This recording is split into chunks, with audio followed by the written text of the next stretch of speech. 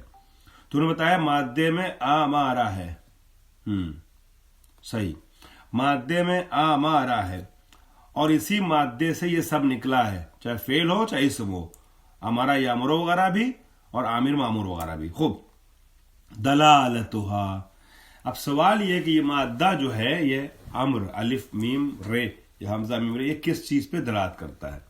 دلالتها، اس کی دلالت فرما رہے ہیں کہ مادۃ الامر من الالفاظ الظاہرۃ فی الوجوب والدالۃ علیہ۔ مادہ امر کیا ہے؟ ان الفاظ میں سے ہے کہ جو ظاہر ہیں وجوب میں۔ ابھی ہم لوگوں نے جو بحث پڑھی ہے پچھلے درس میں، وہ کس چیز کی پڑھی تھی بحث؟ نص کی اور ظاہر کی۔ کوئی بول کے یا لکھ کے بتا پائے گا نص اور ظاہر کا فرق؟ یاد ہے کسی کو؟ لکھنے میں تھوڑا ٹائم لگ سکتا ہے، لیکن میں ویٹ کر رہا ہوں۔ نص اور ظاہر کا فرق بتائیے۔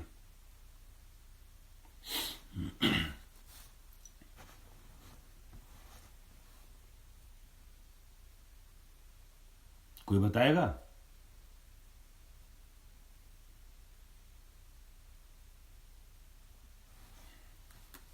نص اور ظاہر میں کیا فرق ہے؟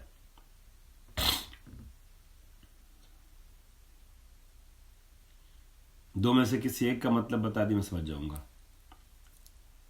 نص کسے کہتے ہیں؟ آپ لوگوں میں ایسا ہوتا ہے نہیں ہوتا ہے؟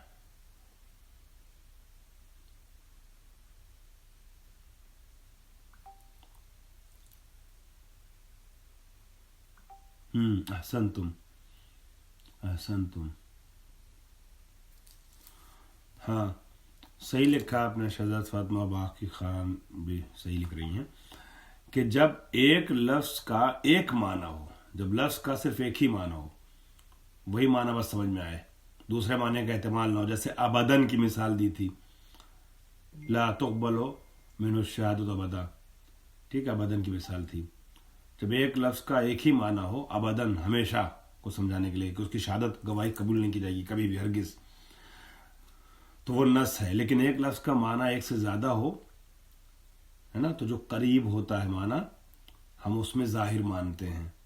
تو امر سے مستحب بھی سمجھا جا سکتا ہے، غیر لزوم بھی سمجھا جا سکتا ہے۔ لیکن جب امر بولا جاتا ہے تو پہلے کیا دماغ میں آئے گا؟ لزوم یا غیر لزوم؟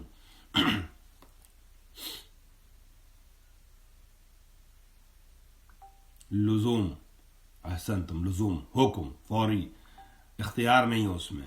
مستحب میں تو اختیار ہوتا ہے۔ تو یہی فرما رہے ہیں کہ مادہ امر کیا ہے؟ الامر، مادہ الامر من الفاظ ظاہرۃ الوجوب، ان الفاظ میں سے ہے کہ جو ظاہر ہے وجوب میں، والدالۃ علیہ، اور ان الفاظ میں سے ہے جو دلالت کرتے ہیں وجوب کے اوپر، ٹھیک ہے۔ وذالک، ٹھیک ہے، یہ لأن العقل یستقل لکھا ہوا، اس یستقلو کو ہٹا کر کے ایرو بنا کے سائڈ میں یحکمو لکھ دیجیے گا تو آپ کے لیے سمجھنا آسان ہوگا۔ یستقلو کے بجائے یحکمو لکھیے گا تو آپ کے لیے عبارت کو سمجھنا آسان ہوگا۔ خوب، وذالک، یہ مادہ امر وجوب پہ دلالت کرتا ہے، جو ہم نے کہا وجوب پہ ظاہر ہے، وجوب میں ظاہر ہے، ٹھیک ہے، وجوب پہ دلالت کرتا ہے، ظاہر ہے اور دلالت کرتا ہے، دونوں ایک ہی مطلب سمجھانا چاہ رہے ہیں کہ لفظ امر، مادہ امر ان الفاظ میں سے ہے کہ جو ظاہر ہے وجوب میں۔ یہی کہیے کہ ان الفاظ میں سے ہے جو دلالت کرتے ہیں وجوب پر۔ یہ کیوں ہے؟ وذالک، کیوں ہے؟ لأن لام تعلیل ہے نا، ذالک یعنی جو اوپر بات ہم نے کہی ہے وہ کیوں ہے؟ لأن لام علت کو بتا، اس لیے کہ لأن العقل يحكم بلزوم الانبعاث عن بعث المولا والانزجار عن زجره۔ انبعاث کہتے ہیں ابھارنے کو، انکرج کرنے کو، آگے بڑھنے کو، تشویق و ترغیب دلانے کو۔ زجر کہتے ہیں، یہ انزجار کہتے ہیں روکنے کو، منع کرنے کو، ڈسکریج کرنے کو، ٹھیک ہے، روکنے کو۔ تو انکریجمنٹ اور ڈسکریجمنٹ، یہ دونوں اپوزٹ ہیں آپس میں، ابھارنا اور روکنا۔ تو جہاں روکا جائے